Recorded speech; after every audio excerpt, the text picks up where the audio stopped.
Notice that we have been taken over by aliens, and they've caused everything to be green. We're having a tech difficulty we're working on trying to get someone. It looked a little bit like this for a brief moment last week, so someone knows the solution. We just don't. And so just bear with us for a while. It may look ugly, but you don't have to even look at it. It's just, close your eyes and listen. That would be best for everybody anyway. It would be way better. Some of you probably already practiced that. You don't even know what we look like on stream, which I understand. All right. Tonight, here's what we're going to do. We're going to do a deeper dive looking into the creation story. So this past Sunday, I preached on the graces of God that's seen throughout the entire creation story. And what we find out is that there's a lot there. And as even Sunday morning as we went, we kind of breezed past some very big ideas. I mean, there could have been sermons on several different ideas that we talked through. And so tonight, typically whenever I do this on a follow-up, I try to talk about all sorts of things that we didn't get to on Sunday morning. Tonight, what I'm going to do is I'm actually bring up things that we talked about on Sunday morning, but just go to a further depth of some of those things and just allow some discussion. I think that this could either be very, very rich and fun, or it may be very strange. We'll see how it goes. But just, again, have that larger conversation, look at some of the things that we just breezed past very quickly. All right? And so we're going to start with this. One of the things that Doc and I talked about after the sermon was the fact that as we talked through creation, we didn't really discuss or address the fact that there's different perspectives on the actual creation story. There are. And how it's viewed by different people, different kinds of interpretation of the story. All right. And so you can start with what we would call the literal understanding of it, meaning that there's, some believe that God created everything on those specific days. They would view that as an actual 24-hour period of time. They would view that as a literal 6 days of work and creation. And so as we talk through the creation story, there's some who view it that way. So it would be a chronological and a scientific account of creation, that it was done literally this order, this way. That's how it's oftentimes perceived. Mm-hmm. Mm-hmm. Yeah, absolutely. Then there's some who would see it more as metaphorical. And so they're going to see it, the fact that it's written in poetic form, they see it more as a storytelling or almost like a song type of a build. Mm-hmm. And so they see it as telling important pieces of a story, but not necessarily something to be taken literal. It could have some factors to it similar to what you would see like in poems or music. Well, that's it. When you go to the Psalms, for example, many of the Psalms are symbolic. They're poetic. They are theologically true, but when it says the mountains dance like lambs, it doesn't mean that the mountains were literally skipping around like lambs. It's a metaphor that shows. Some of the descriptions of heaven are metaphors. Mm-hmm. They're not supposed to be taken literally. Mm-hmm. If you do that, you're actually abusing the whole notion of God. And so there are many people who would look at the creation story and say, we're looking at theological truth. We are not looking at literal truth. That doesn't make it less true. It's a different kind of truth. And I think our tech issues are being resolved. Yeah. How cool is that? Look at that. That's incredible. Yep. Right before our very eyes. Yep, we're looking good. And there's a good chance that I was doing that remotely. I look like I'm just sitting here, but I may have just fixed that. The aliens have finally they've been defeated. Either that or Smith did. It's one of the two. Right. Yeah. Take your pick. There we go. Yeah. We gave you guys permission to not even look at our faces for this class. And so just have the audio on, put the screen down, and just, go about doing your dishes or whatever you're doing. By the way, thank you, Steve. Yes, sir. Thank you. Yes, sir. Thank you, Steve, as usual. Absolutely. So we're talking about the metaphorical interpretation of Scripture, seeing it as not necessarily the literal use of time. Not the 6 literal 24-hour days. Some people would actually see each day as an epic instead of a 24-hour period. Some people would say it's not intended to be a chronological account. It's just showing you that what God did in a very poetic form. Serious Christians view it that way as well. Yeah. I mean, there's not one set serious Christians believe this, or the other set serious Christians believe that. There are Christians who are very, very serious about the Bible who believe it both ways. Mm-hmm. I think that if you start with the literal version, that's convenient, especially if you're new in the faith or young to the literature, it gives you a place to start, something to get your head wrapped around. But you have to be careful not to let that box in what God is capable of and how he actually works. Yes. Absolutely. And then, I guess that this would not necessarily be a completely separate idea, but in the context of the metaphorical interpretation of the creation story, you also have even a merging of some of the scientific belief in evolution, Yeah. and feeling like it's not actually contradictory to the creation story, but that it is it's a perspective that can be merged and actually married together. In fact, one of my heroes, Christian scientist, not a Christian Scientist religious group, but a scientist who's a Christian, Francis Collins, has a website, BioLogos, and it shows how he would accept, for the most part, the evolutionary process, but he says it couldn't have happened without God. It's just scientifically impossible for it to have happened without God. And then there are guys like Michael Behe who would say that, the evolutionary process likely took place, but again, it is inexplicable without God. Some of the gaps are such that if there's not a designer in their tweaking, it could not have happened on its own.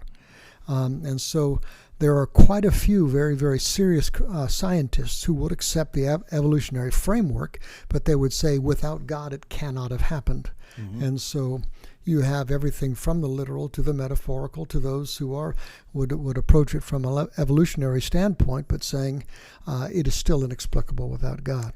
Well, we can still observe today the evolutionary process occurring in small doses here and there, where certain species have been observed. So evolution is a process, but it is not the process that brought us into being, that God used. It's simply part of how this place operates. Could not have happened without a God tinkering. In fact, Yes. you might have heard the phrase intelligent design. And for the most part, those who advocate intelligent design would say there has to be a designer tinkering, because the evolutionary process is nonsensical scientifically Yes. without it. And it's a fascinating discussion. Well, there seems to be kind of two groups within the scientific community: those who are trying to prove there isn't a God, and those who are trying to learn and study science. And there's frequently you hear the stories of those who are not necessarily Christian but are serious about science, who come into a faith of a God who exists just because what they're finding doesn't make sense to exist without a God. Yeah, and you'll find it's easy to multiply stories of scientists who are very, very serious, who said, holy cow, there's got to be some designer behind this thing. Some of the greatest astronomers in the world today, they stand back at the end of this and said that it cannot have happened on its own. There has to be a designer. And you have to talk about this in the context of what science actually is. Now, I'm a trained scientist, computer scientist. They put the word in there for a reason. And so I apply the scientific method and so forth with my tech work.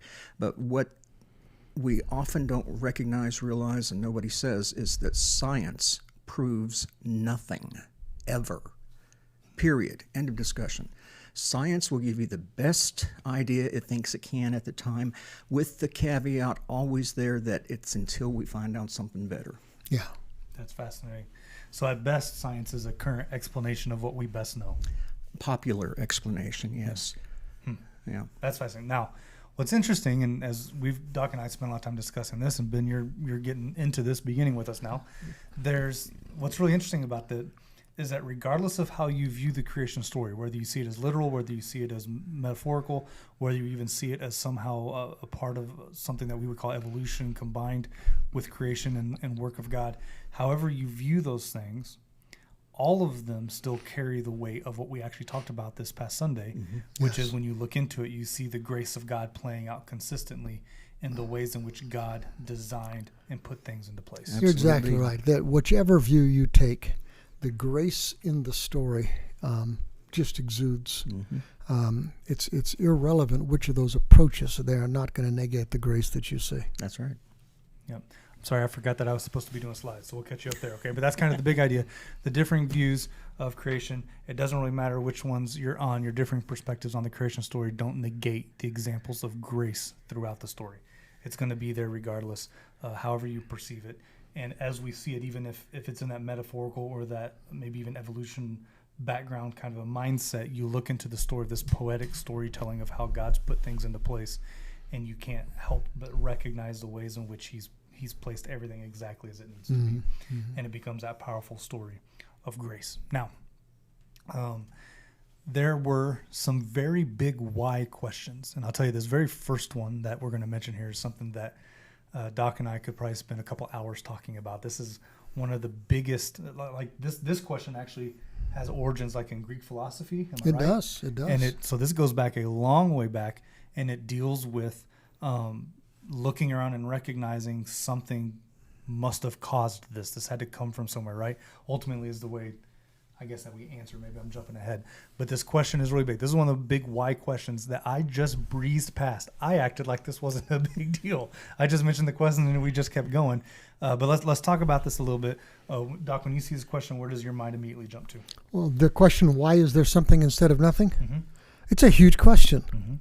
You know, if there is a God, why did he create something?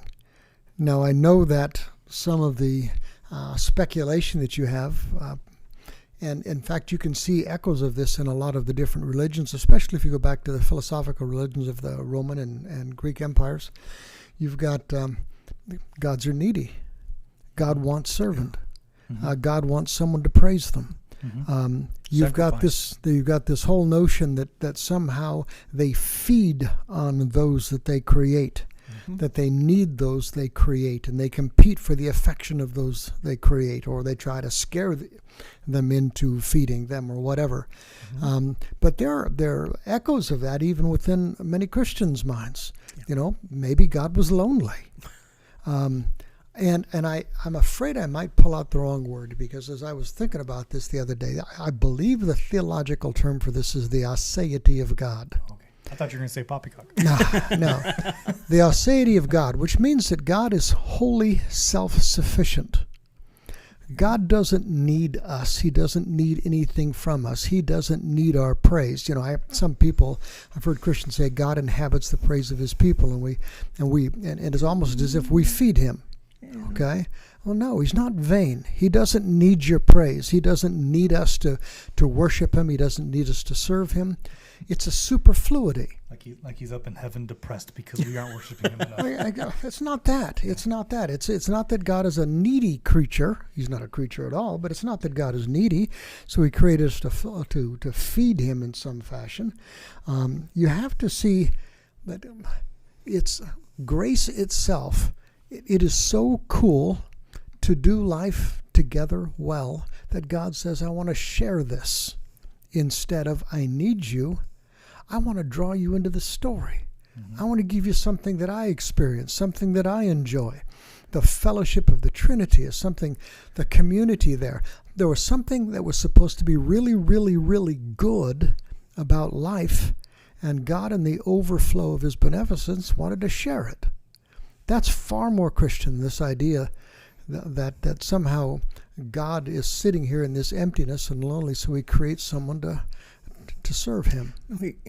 He doesn't lack anything. No. He is overflowing in grace, and that means sharing, and consequently others. I like how you put that. One of the things that I think that maybe we don't look at this from is that grace, I think, is actually just one of those character traits of God. It's just who he is, right? And we don't typically put it in that kind of a language. We treat as grace as something that's transferable or something that's traded, I guess, is a bartered or back and forth. Whereas I think grace is just actually one of his character traits. It's who he is. So the idea of grace being poured out over and over again, that's just kind of what he does. It's just part of his nature. It's how the Spirit works. It's how the Spirit moves. Similar to, we just finished this series on the fruit of the Spirit. I think grace could have been one of those words that we would have talked about, that the more we have the Spirit working in us, the more we're going to see grace actually playing out. It's image of God stuff. It's image of God stuff. And so when I think through, why did God create anything? I part of it for me goes to, that's just part of his nature, because he just gives gifts. He just does stuff. Well, it's kind of like when the Bible says God is love, which means essentially that God cannot act in an unloving way. Even wrath is not unlove. Okay? apathy is unlove. But the fact is that it's since it is a fundamental part of who he is, he loves. And it doesn't run out because it's who he is. And what you're making the point is that grace is the same way. It defines who he is. And so it's not going to run out. It's not that it's a pot that's going to run empty. To my thinking, the love of God and the grace of God are just two very close together perspectives of the one God. Which again fits with the theme of what we talked about with all the fruit of the Spirit and how all those things are applications of love. All of them are closely linked and related together. I think grace is another one of those words that's just right there linked together within all of this. One of the things I said Sunday was, to try to answer this question, why did God create anything? Ultimately, it's because he wanted to. And that's I hate that explanation. As a child, I hated it whenever I would ask my parents, why are we doing this? And they say, because I want to, or because that's what it is, or because I said so. I hate that answer. As a parent, it makes way more sense to me. I could go into all the different reasons why I decide what I do, but really all of them still at the end of each of those single trails finishes with because I want to, right? Or because I said so. What I usually go to on that question is I use the term, which most people don't use, but I use the term superfluity. Okay? Superfluous. Overflow of and wanting to share. There's just it's out of the superfluity of love, the superfluity of grace, that he creates. We sometimes say it, but I don't think God is adequate in most things. He is generous beyond belief in things. Yeah, well, we're gonna talk more about that here in just a moment. I want to go back. We kind of jumped up to its second question, dealing with why did God create anything. I want to just revisit real quickly, why is there something instead of nothing? And I think that there's we're speaking from the assumption of a God. There's this, within that philosophical question, we're dealing a little bit with even trying to establish, I think that's actually the question that helps us establish that there is a God, right? Like it's recognizing that something caused things into being. Why do things exist instead of nothing existing? That's where we kind of study and explore into our own origins. That's where we consider God versus, for those who would suppose that there isn't a God or make a suggestion that that's the case. Then we're trying to explain away organized chaos and how that comes into place. Well, you got two alternatives. It seems to me. Now there may be a third, but I don't know what it would be. Okay, either something that is inanimate creates itself, or something that is outside of this system creates it. I don't know any other options. Either this universe simply sprung into existence on its own, which is what I would call magic, or a creator who is transcendent created it, which is not magic. You either believe in magic or you believe in a creator. The idea that's, some people say, well, it just has always existed. It's eternal. How? Okay, how did something come out of nothing at all? Okay? Yeah. And so in my mind, your two options are magic or God. And some people's perspective of God is magic anyway. And I'm not superstitious enough to believe in magic. That's why I think it's more credible to believe in God than it is to believe in no God. To me, atheism simply makes no sense. It requires a significant amount of faith. It requires faith in something a whole lot weirder than God. Yeah. Well, and that's where you get into some of the illustrations people use of, like the idea of throwing all the parts of a computer out of a third-story window, and when it lands, it somehow comes to you. Where do you get the parts in the first place? The parts in the first place is an argument. Amazon. How does it land? What are the chances of it all landing? The whole notion of design. How does it come? Yes. Yeah, the design of it all. And again, that goes back to the comment we made earlier. It seems like within science, those who are open-minded and really trying to find understanding and truth through science recognize, as the more we learn, we're not getting further from the idea of a God.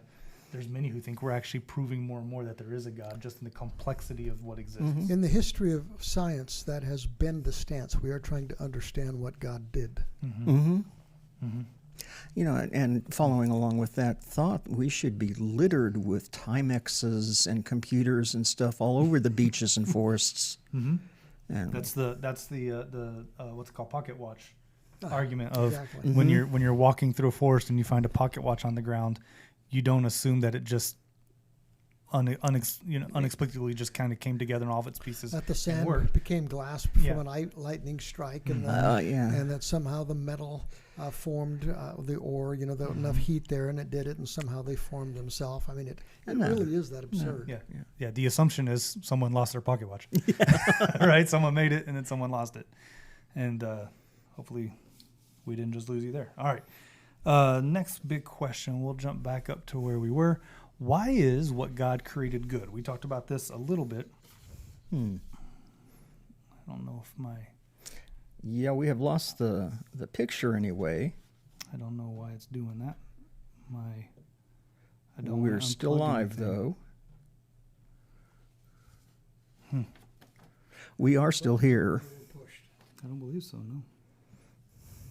No, that's all the same. I think. This is not magic, by the way. This is a distraction. Wow.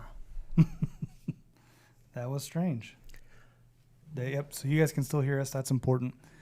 Why don't you? I'm going to. Text Steve and we'll update him with the new thing that's just happened. Make sure all that's in solid, and it feels like it is. We'll continue. You guys just listen along, and maybe you'll get to see us again at some point. Why is what God created good? We talked about this some on Sunday morning, but I think there's a lot more depth that we can go to. We kind of laid out some different stuff. Ultimately, when you look at the creation account, at the end of it all, so you have the end of Genesis chapter 1. God is, what in a literal sense we would talk about day 6 is complete, and then God creates man. After it seems like everything else is in place, and then he creates man, and you see a different language and tone when he talks about the creation of man. It's not the same kind of thing of just speaking things to existence, but you see kind of a community that there's almost like feels like almost like a rallying of God saying, let's get together and let's do this. Let's create this part of it. It seems like man is the culmination of creation. If that's not the explanation, I don't know what a different explanation would be. And I don't know how you would refer to creation as being good unless it is pointing towards this moment when man is created. Yeah, there's a couple of pieces to that, actually. One piece is just this.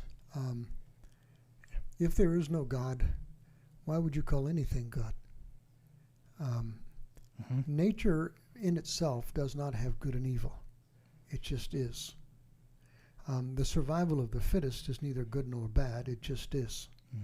When a lion takes down its prey, it's not bad. It just simply happens. And there are those who are atheistic and are nihilistic and would just simply say, I don't have to abide by your good. It's whatever. And so the whole notion that God says it's good, this whole notion of good can only be there in the story if there is a God. And then the second piece is the one that you went after, which is really interesting. And that is that when you say good for whom, and Tim Keller played for quite a bit with the notion of beauty, which just absolutely fascinated me. Why do we consider things beautiful? Why do we, the evolutionary explanation would go to the thing, well, something is beautiful if it's safe, if it's nourishing, these sorts of things. But we find things that are very, very dangerous and poisonous and so forth. We still find beauty in them. Why did God give us the ability to see beauty, to appreciate beauty, and then to surround us with beauty? That in itself is a gift. You made the same point on Sunday morning. Why did God create a superfluity of foods? Just simply a meal bar would work to keep you alive. And we've got this cornucopia of foods and all different flavors so that your tastes are too much spicier than mine. But there are foods that delight us both. And why would God do that? Why does he create such a superfluity of them? And then why does he give the ability to be dazzled even by things that aren't particularly good for us? I mean, just when you talk about the goodness, it was good because it gave us a beneficence, showed his beneficence towards us. It showed the bounty that we enjoy.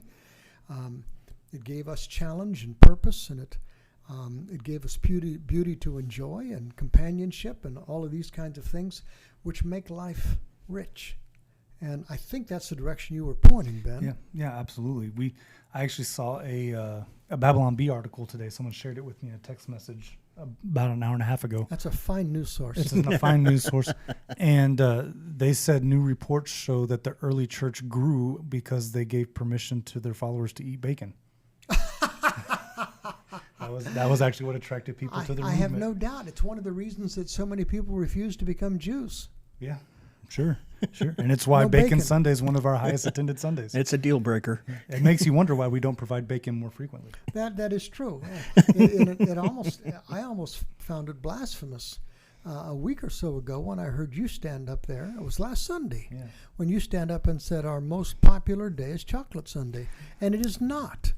I can look honestly into the camera, which none of you can see my face, but I can tell you that I've never attended a Bacon Sunday or a Chocolate Sunday. I missed it this year, and I didn't move here in time last year. Well, someone gave you bad information. So I'm just going off of what I was told, and I agree that it was probably bad information. If I'd been talking to my wife, I think I'd gone with chocolate also.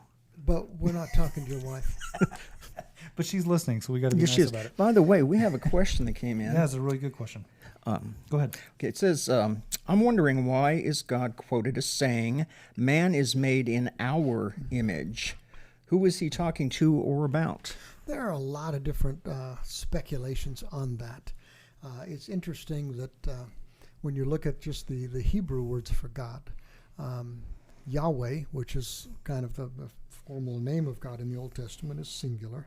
Elohim, which is it's kind of the difference between Yah name and God, generic, but that's a plural name, even though it refers. I mean, Elohim is one. That's their Old Testament. In their notion is that even though the name is plural, the entity is one. Mm-hmm. And but is it simply a plural of majesty, as many people have speculated? Just like the royalty might say, we believe that. Mm-hmm. And when the king says that or the queen says that, that becomes law. But it's a royal we. Some people say it that way. Others think that it's a reference to the heavenly council, that God and his angels that were around as he was doing his work. Some would say it's a reference to Trinity. Let us make man in our image. I tend to think it's the royal. I lean that direction. I have a hard time thinking that in the Old Testament they would have had a concept of Trinity that was clear. That would probably be the most common explanation given most pastors, I think, is that it would be a reference to Trinity, but I find that unlikely. What do you think about, what the two of you think about the idea that he made us male and female because male and female are both characteristics of God? Well, I wouldn't put it that way, but it's accurate. Male is no less or more God's image than female. Mm-hmm.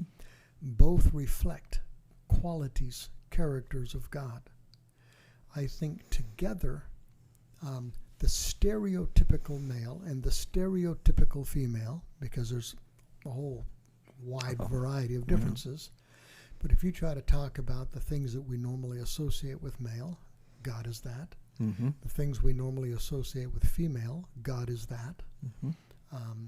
God made us so that we have to complement each other, that we make each other stronger and better, that alone we're missing something. He made us to need each other and to complement each other. Mm-hmm. But they are reflective of different qualities, characteristics of God. What you cannot do is import gender into God, and a lot of people will do that. God is not male. God is not female. You're not helping God by calling him her. When you call God him, you're not saying that he's guy. Mm-hmm. It's just that in most languages, in English up until just the last few years, the male was ordinarily the generic term. Mankind doesn't mean males, it means humans. Yes. Okay? The same thing in the Greek. When they used he with reference to God, they didn't mean that he had male body parts or that the man is more image of God than the female is. Those are literal absurdities. Now, to say that he's both male and female makes him more sexed than God is. To say that male and female both reflect character and qualities of God is accurate. But the whole idea, the minute you say God our mother, you automatically start attaching sex to it, and I try to keep sex completely out of it. Mm-hmm. I don't want to call it because it makes it impersonal. And so all of the terms are inadequate. In my mind, the least inadequate is a father. It's the least inadequate because it is the most generic. Mm-hmm. Okay? I like that. Let me follow up and ask the different qualities, characteristics that we can arbitrarily say are male or female. Are any of them superior to the others? No, heavens no. Because I see that complementary means different, but they feed each other, they complete each other. Okay? Mm-hmm. And so, no, there's the idea of one of superiority or inferiority cannot enter into the discussion. Right. All right. Well, within this conversation of why is what God created good, there's one spot when he doesn't say that, and it's in Genesis chapter 2, where he looks at Adam and he says it's not good for him to be alone. A couple questions off of that, and I think this question lends itself more to the metaphorical reading of the creation story, that it's more likely that there was some period of time in which Adam existed and Eve didn't. And yet then he comes along and he creates Eve. There's a sense in which I think in Genesis 1, when it talks about the creation of man, it sounds like man and woman. In Genesis 2, we find a little bit more detail of how the story plays out. So you have some of that going on where he's evaluating. I think you also have the point, I believe it's before that, is whenever God has all the animals move in front of Adam and he names them. Mm-hmm. So there seems to be some functionality. Again, it's hard because I'm trying to take some parts of it literal and I'm trying to take some part of it as metaphorical. But if chronologically speaking, you see some of these patterns play out, you have this section that speaks of God looking at Adam and saying that there wasn't a suitable helper for him in all of this creation that walks by him. And so then he creates the female counterpart to him. But again, all of that is the one spot where he says it's not good, and he's speaking specifically about humanity, which in my mind then takes it back to why is all of creation good? It has some reference to humanity, has some reference to what God is creating and designing. Everything's in effort to be good for him. The one time something isn't good is when it's not good for him, right? Yeah. It didn't matter to God one way or the other whether or not Adam had a companion or his complementary piece. It mattered to Adam. And so then we see him speaking in and saying, no, this is good, this is better. Right, exactly. All right, and again, so all of this, really, we're not just even talking about creation, but we're speaking of this in terms of the grace of God. And so even as we try to explain these questions, when we talk about why is there something instead of nothing, when we talk about why did God create anything, when we look at why does God call it good, all of these questions, as we work to try to explain them, all of them are answered with grace. Like every single one of them, every example of explanation and understanding ultimately are coming back to some sort of a grace that God's given us. It's those spots where he's doing something that isn't absolutely necessary. And as in a little aside to that, the story is full of what is called common grace. There are some very specific graces. The grace that is offered in Jesus, for example, the grace that covers sins, that kind of thing. But one of the things that's very, very clear in the Scripture is that there are some graces that fall on the just and the unjust. God provides bounty for people whether or not they follow him or not. And that's one of the things that you see in the story. You see common grace. The all of the stuff that God was creating to be good was good for you whether you're a follower or not. And people today, whether you're a Jesus follower or not, God is taking care of you every day. God doesn't start gracing you once you become a Jesus follower. Life is full of grace well before you ever acknowledge him as the giver of grace. No, I think that's great. All right, one of the other things that we talked about this past Sunday, I got a quote that I'm pulling right out. At one point, you saw a slide come up if you were interacting with that sermon that says, "Grace is never just enough. Grace is always far more than enough." And that is actually a quote from Andy Stanley from within the book that we're using as for the sermon series. I believe it's called "The Grace of God." This is a fascinating thing. I love the way in which that's written. Grace is never just enough. It's always far more than enough. We talk about grace being a characteristic within the nature of God, within the nature of grace itself. It's an abundance type of a thing. And I've struggled trying to explain what I'm thinking and how to put that into words. I came up with maybe an absolutely awful example. So this will be fun, right? This will be fun. I'll throw this out and then we'll see if Doc likes it at all or if I'm a complete heretic. All right. But sometimes we think of grace in terms like this, like maybe you owe someone or you borrowed $10, so you owe $10 to someone, but then when you repay it, you give them $11, all right? And so that person, when they receive $11, that's more than they gave, and I wouldn't call that grace, all right? I think sometimes we treat grace like I don't have, like God didn't give me a whole lot. He just gave me a little bit more than I needed, or just barely met expectations. I don't know if this is making sense at all, okay? Whereas I think a better example of what grace actually is, a better picture of what grace would be like if you won $1 million jackpot or lottery, but you didn't even buy a ticket. Does that make sense? Is that the most ridiculous thing you've ever heard? No. No. I think it's this whole idea that it's extravagant. And let me take it to something that's a little bit different. Okay, that and this may be as absurd as you thought your example was. Okay, which I like your If example. it is, I think that'd be fun. Probably better than mine. But you have a kid, a baby, and everything that happens to that baby at that point is grace. Baby does nothing but demand. They can be a real pain in the rear. They make messes. This is the reason I stopped having kids. They make messes. Uh-huh. Oh, heavens. They disrupt sleep. They require vast quantities of money for diapers and food and clothes and this sort of thing. And every time you buy them a piece of clothing, they outgrow it, and you have to get them another. And, even up into their teenage years, okay, they seem to think the world owes them, but everything that they have received at that point is grace. It's grace from God, grace from those that he has given as caregivers. Parents who, if they're good parents, make tremendous sacrifices for kids, would even in many cases give their lives for their children. And it's a reflection of who God is and how God is with us, I think.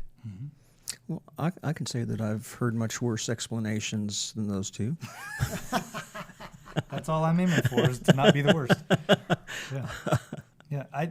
Well, you go back to the definition that we poured out the very first week, which was grace is just simply getting something that we don't deserve. And I believe I talked about this in week 1. Oftentimes, we downplay the weight and the greatness of grace because we pretend like we don't deserve that much, or that we aren't undeserving of that much. We think we're owed. We want to carry something like as if we do deserve something. And what that does is it downplays the power of grace. So then whenever you read, quotes like this, which is grace is never just enough, it's always far more than enough. It's far more than enough, partly because we're downplaying how much we need it. One of the things that I'm going to deal with in this week's sermon is that one of the reasons we are not dazzled by grace is that we minimize our sin, the depravity of it, the consequences of it. As long as you don't think your sin is all that big a deal, then grace is not that big a deal.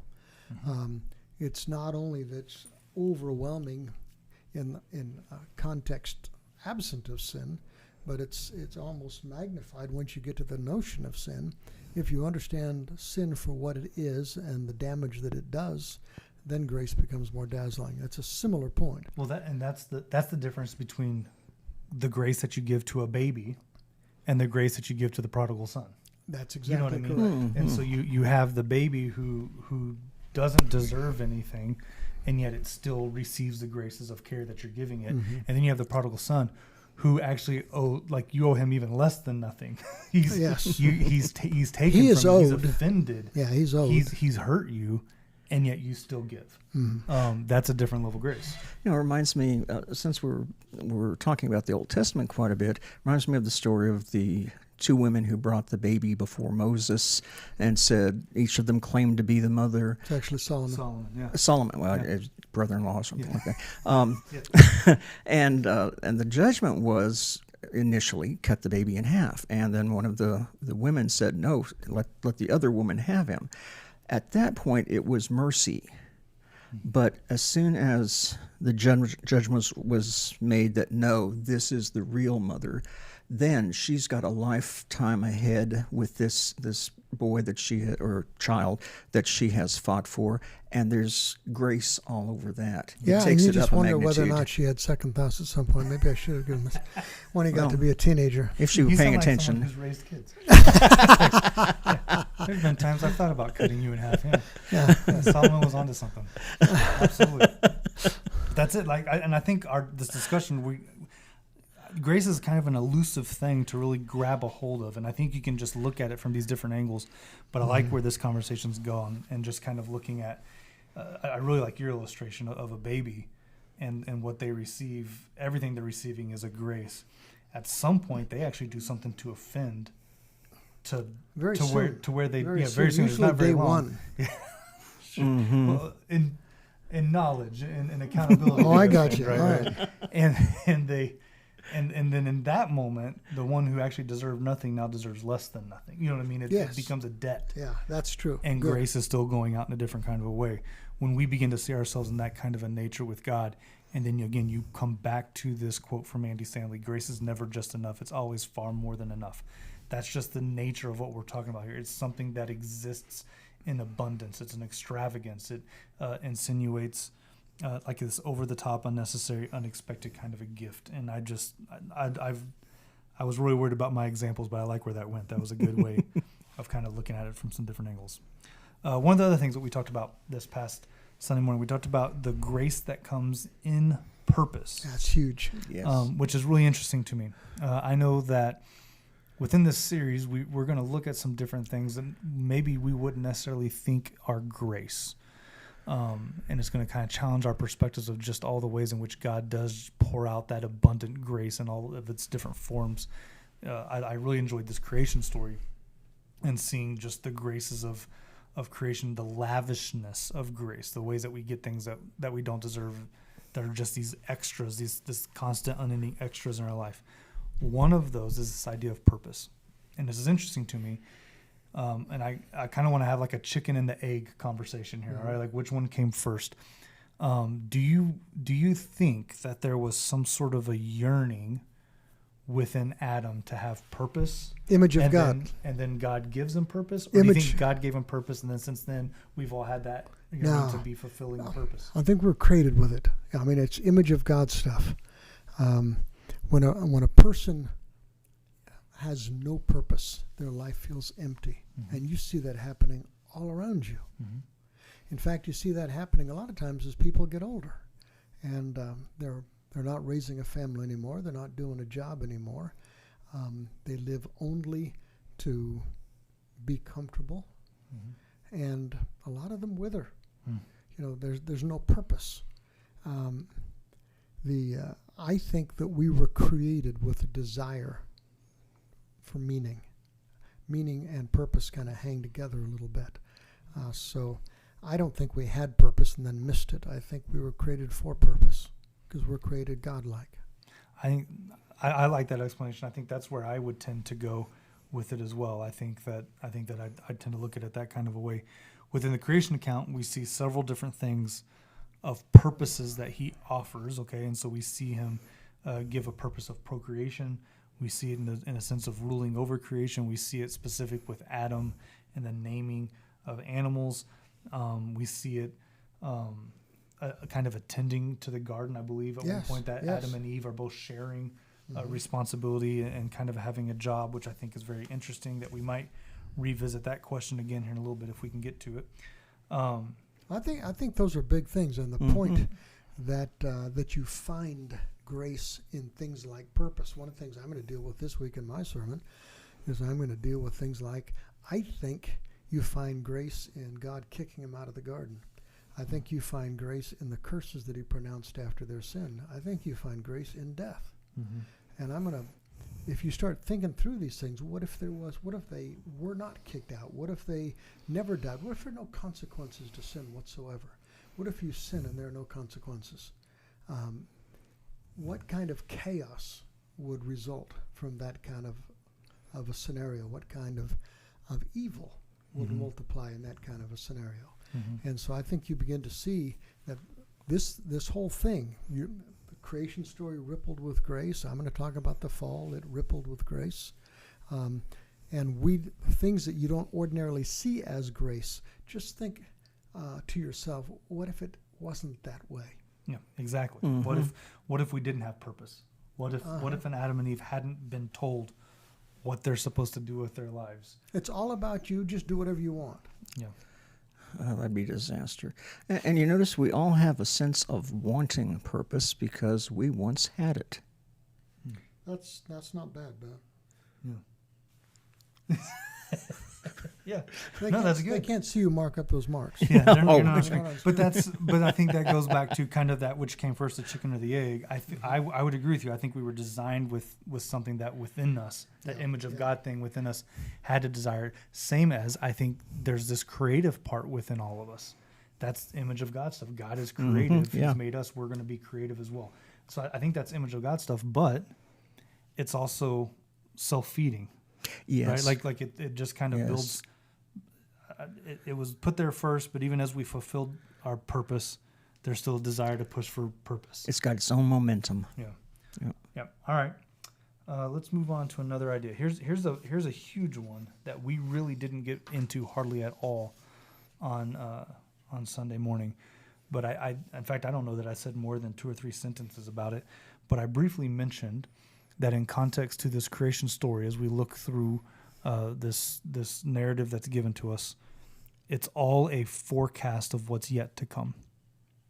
It's kind of a taste of the future for us in a certain level, right? And so the creation account is a picture of what God has in store for us in the future, looking into eternity. It's almost like God had this beautiful dream. The dream got corrupted. He went to fix it, and then the end is the restoration of that dream. We get to experience what God meant for it to look like. Yeah. One of the, there's lots of language for this. There's, in Revelation at the end of it, you start seeing the use of the language of the tree of life again, kind of hearkening back to that very first, this creation story and looking in Genesis chapter 2 where some of that starts getting laid out. And again, we're going to talk more about the tree of life this week. But in Revelation 21:1 says, "Then I saw a new heaven and a new earth," right? And so you see it's kind of a creation story part 2 with John as he has this vision of what the future looks like in eternity. And when you read through those chapters, so the last 2 chapters of the Bible, Revelation 21 and 22, it starts kind of painting a picture of what's going to look like. And within it, you have immense abundance of beauty. There's an incredible abundance of life and just stuff in general. You have community with God, so God's there and we're there with him in partnership. So you see that kind of language as well, just like what we're seeing in the early creation story. And then the one that I have a question mark about would be that purpose piece that we just finished talking about. So there's lots of language about heaven. I think most of it is figurative. I think most of it is metaphorical. Kind of like the streets of gold kind of a thing. I don't necessarily think that the streets will actually be made of gold. I don't think so. I think it's a metaphor. I don't think gold will have any value up there, so he might as well make them of gold. I don't think it's any more difficult or expensive for him to do such a thing. But I don't anticipate that as being a real thing. If we have wings, we're not going to need streets. I that hope. would be true. I just don't know that I'm going to have wings. I don't know that I want to have wings, but I would like the ability to fly. Yeah. Can I do that without yeah. the wings? That sounds nice. I've always, you have two pictures of heaven in the scripture, I think, at least that are predominant. And one of them is that city, that majestic city. The New Jerusalem. The New Jerusalem, and it's perfectly symmetrical, and it's tremendously wealthy and all that kind of thing. And in that day, it would have been a very compelling picture. The other picture, you see a lot of little snips that almost remind you of a restoration of Eden. Eden restored, that what God meant, we finally see, we finally get to experience. Now, that doesn't mean necessarily that you're walking around in an orchard, but it means that what we were created to be, we will be, that we will experience. Randy Alcorn, I think, does a pretty nice job picking as many clues as you can from Scripture and talking about the wonders of what's to come. Because the pictures that most people have of a heavenly choir that sings 1 billion times the same song is a pathetic picture of heaven. And in my mind, of course, God may one day scold me vigorously for such a thing. I look forward to the worship services, but I think they might be optional. I think you can come and go. I think they'll always be available, but I don't think you have to be there full time. But the And thing is that there in won't be rehearsals Revelation, either. the big deal is life with God. One thing that's always struck me is when people talk about heaven, they talk about all the things they're going to experience except God. I'm going to get to eat food and not get fat. I'm going to get to play as much golf as I want and all of this kind of stuff. I'm going to I'll get be to meet reunited friends. with my Exactly. family members and friends I've lost. Would you be, and Alcorn raises the question, would you be satisfied with heaven if God wasn't there? Because in the Bible, the essence of heaven is doing life with God. And that's not even compelling to most people. I don't want that part. I want my family back. Most people aren't ultra convicted to do life with God now. Why would they be convicted to do it then? That's because they have no clue. They have absolutely no clue what life. And you see in the book of Revelation at the end, and it says, "And I will be with them." God Emmanuel, God with us.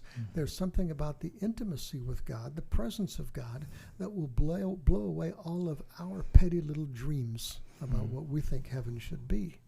Now, what does that mean? I don't know. Well, I'm sticking with wanting to fly, but I'll fly with God. I look forward to the conversations. I've got lots of questions for Jesus, and I look forward to being able to have those conversations and him get to point out how dumb I was about all the different things I'm really dumb about, and the things I didn't understand. I want to go back to that question on purpose, because we see purpose being such a key role and even a grace of God in that creation account. I'm of the opinion that there will be purpose in heaven. I think so. And I don't know that there's necessarily a specific verse. I looking through it, I didn't necessarily find anything. I don't know if there's anything saying for sure that there will be purpose outside of worship. But I anticipate, because of that template that we see in the Genesis account, I anticipate that there will be purposes as well, whether that's creative functions, whether that's tending functions like what we see in the garden. Yeah. I think that will be there as well. Along with relationship personally with God. Yeah. I'm going to apply for the head football coach position. I don't know that I'm qualified, but it'll be fun to go for it. Anyways, ultimately all I this. won't listen to you. I'll be the quarterback. You'll be the quarterback. That sounds about right. Yeah, I think that would be fun. I think that would be a good time. Maybe there'd be like a flag football league up there. We can all have our own teams. It'll be a good time.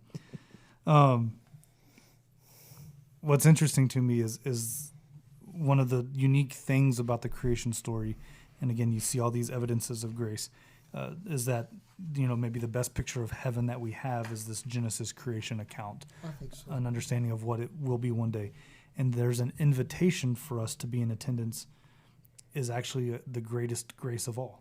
The fact that we are given an opportunity. He kicks Adam and Eve out of the garden. You're going to talk about that again more this week. But there's an invitation to come back. Yeah. there's an invitation that, and there's a way for us to get back to the garden, is an incredible grace of God. And so as we look through, again, as we just look through this whole series, through this whole creation story, and as we go through the series, we're just going to keep finding these signs of grace just all over where there's just, it's kind of this little breadcrumb trail of grace throughout everything. And it's more than breadcrumbs. I don't think you have to try real hard to find it, but it's just woven all throughout all of these stories. All right. Any other thoughts or comments on that? I don't see any other comments or questions taking place from our groups. I think we're good. We apologize for the video feed and whatever happened with it. Everything was working really well, and then all of a sudden disappeared. Someone says they hope to see us next week. They do not. Which is, I'm not sure that person is being truthful. Do you know him? I don't have know. that name? Who is it? He may be a little loose with the words. Mitch, he knows better than... he would say that mockingly. Okay. All right. Yeah, I sensed some sarcasm in that. A little Sarcasm. irony, Hope maybe. to I see could you see next that. week. I really think there's only one person in the world who wants to see me, and I think she's insane. I don't understand why she does. But nonetheless, we hope that we can provide a visual accompaniment with all this. Like I said, it was working before and it just quit. But thanks for bearing with us, guys, and sticking with it. We think this is valuable, and we will be doing this next week, and we intend to use the cameras. Thanks a lot, guys. We'll see you then. Good night.